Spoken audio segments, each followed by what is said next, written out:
Hello, my dear student. Hope you all are good by the grace of Allah Subhanahu wa Taala.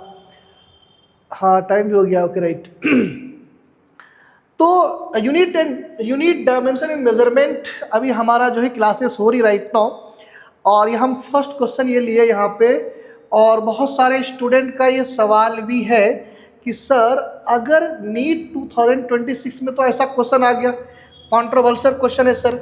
Controversial इसलिए है कि national testing agency ने NTA ने इसका option 7.6 दिखा है राइट लेकिन इसका करेक्ट ऑप्शन कौन सा होता है?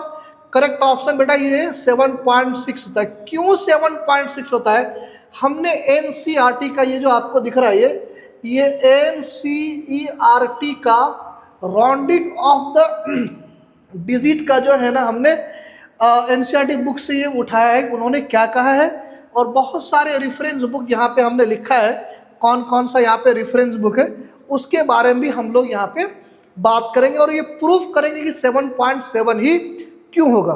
बहुत सारे लोग अभी पढ़ा भी रहे तो वो 7.7 सिर्फ बता दे रहे लेकिन ऐसा क्यों होता है हमने एक बहुत रिसर्च किया इसके ऊपर कि बहुत सारी बुक का कहना क्या है इनके ताल्लुक से राइट और एनसीईआरटी ने कौन सा पॉइंट यहाँ पे मिसिंग किया राइट बेटा ओके राइट वेरी गुड।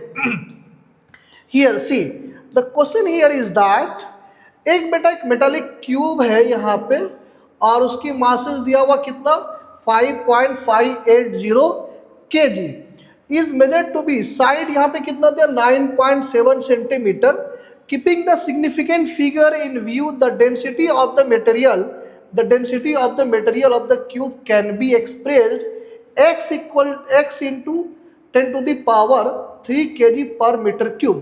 तो बेटा आपकी जो डेंसिटी होगी ना वो डेंसिटी किस फॉर्म में होगी वो जो आपकी डेंसिटी होगी वो होगी बेटा x into 10 to the power 3 kg पर मीटर क्यूब के फॉर्म में होगा राइट। तो बेटा इसका अब सॉल्यूशन करते हैं। इसका सॉल्यूशन क्या आता है देखो डेंसिटी इक्वल टू क्या होता है mass by volume equal to क्या होता है साइड का क्यूब यहाँ पे हमने लिख दिया है राइट मास 5.580 और ए की वैल्यू साइड कितना 9.03 क्यूब।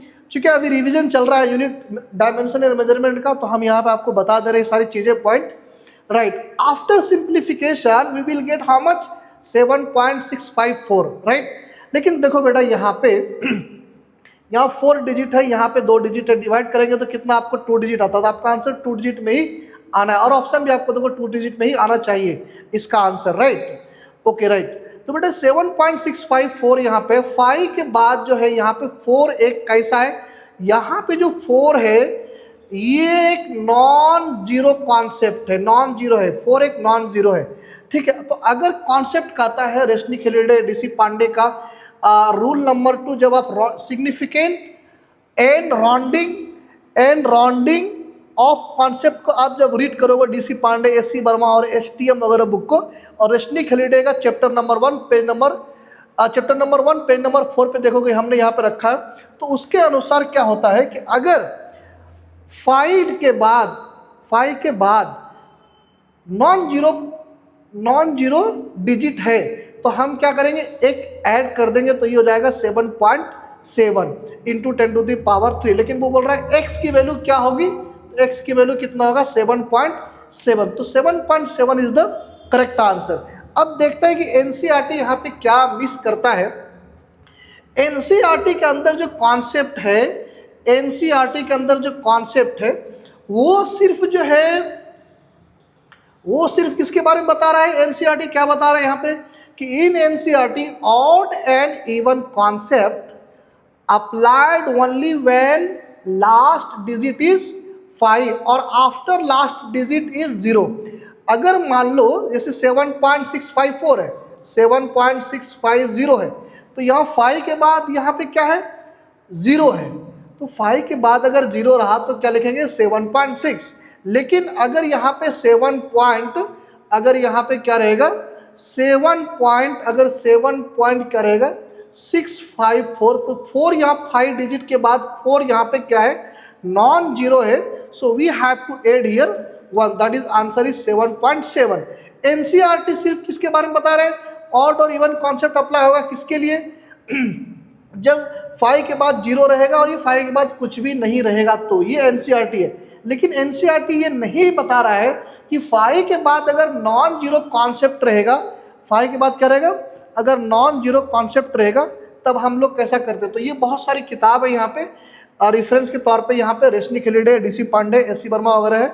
ये लोग क्या बोलता है, वही कहता है कि देखो जैसे फॉर एग्जांपल यहाँ पे जो है ना लिखा है जैसे 11 पॉइंट जो है 11.3516 है, 11.365 है, ठीक है, यहाँ पे लिखा हुआ पूरी चीज़ पूरा लिखा हुआ है।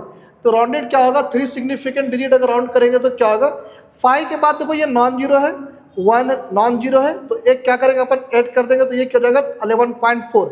दूसरा यहाँ पे क्या देखो 11.3279, क्या है यहाँ पे 11.3279, ठीक है। तो यहाँ पे देखो यहाँ पे क्या है 5 नहीं है, 279, 2 यहाँ पे क्या 5 से कम है, तो ये क्या हो जाएगा, ये तो 11.3, ये पॉइंट क्या हो जाएगा, ये बहुत ईजी है ये चीज़। तो आपको ये क्या बात समझ में आई इस क्वेश्चन में कि अगर 5 के बाद 5 डिजिट के बाद अगर नॉन जीरो रहा तो हम क्या करेंगे, एक ऐड कर देंगे, और अगर 5 के बाद जीरो रहा तो हम एज इट इज़ रखते हैं, ठीक है ना। तो थैंक यू सो मच। तो अगर इस तरह के क्वेश्चन आ गया दोबारा तो हम ऐसे इसको सॉल्व करेंगे, राइट। Thank you.